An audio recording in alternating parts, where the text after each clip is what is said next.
Lecture Tabutai. The flow-on effects from this government's decisions of late. I want to talk about the flow-on effects of the actual current economic downturn. The National Party seems to be the only group in society still in denial about the situation that is facing this country. I want to say to them, let's talk about it, National. Let's have a conversation. Let's actually acknowledge that there are problems. We are heading in the wrong direction, and your go-to answer is apparently that dairy exports are only 20% of the export take. And then we heard the Minister today having to resort to talking about other nations' economies and how well they're performing. It just doesn't seem to make any sense. Let's face some facts. Fonterra has slashed its forecast payout for the season to $3.85 a kilo, far below break-even points for many of our farmers.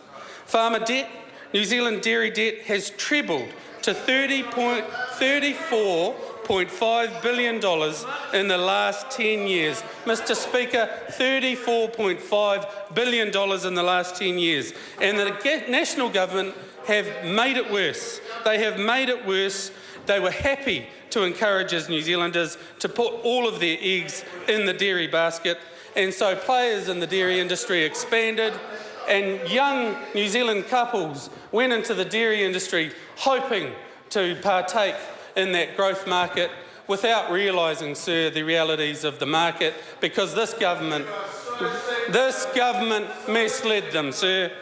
Fonterra said last week it would pay dairy farmers only $3.85 a kilo for milk solids, the lowest payment since 2005-2006 season, and well below the estimated $5.40 break-even cost, sir. What does this mean? Sir, it has already led to consequences in New Zealand, in our regions in particular. We now have the number of mortgagee sales jumping nationwide in the past quarter as lower dairy prices have already hit provincial New Zealand. Support industries are already shutting down. They're already shutting up shop or laying off staff in the hopes of seeing the downturn through. I'll tell you how many in a minute, Mr. Bennett. Experts are warning of more foreclosures outside of Auckland's surging property markets as financially strapped homeowners in regional New Zealand start defaulting on their mortgages. 149 people lost their homes in distressed sales. Sir, 149 in the last 3 months. A jump, Mr. Bennett, who doesn't seem to care, of 56% from the previous quarter, Mr. Speaker. 5 of the nation's 14 regions recorded a jump in forced sales.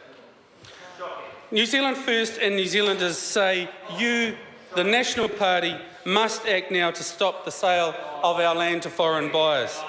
They have swathes of cash that New Zealanders do not have. New Zealanders will lose large amounts of land to foreign ownership as overseas buyers snap up what we anticipate will be cheap dairy farms, Mr. Speaker. Kiwi farm owners don't want to sell their land, but when the banks are forced to act, and sir, they will act, the people with the most money to spend will unfortunately not be New Zealand residents. Overseas investors looking to build up their capital while the going is good will be our future generations will lose out, sir. It is intergenerational theft.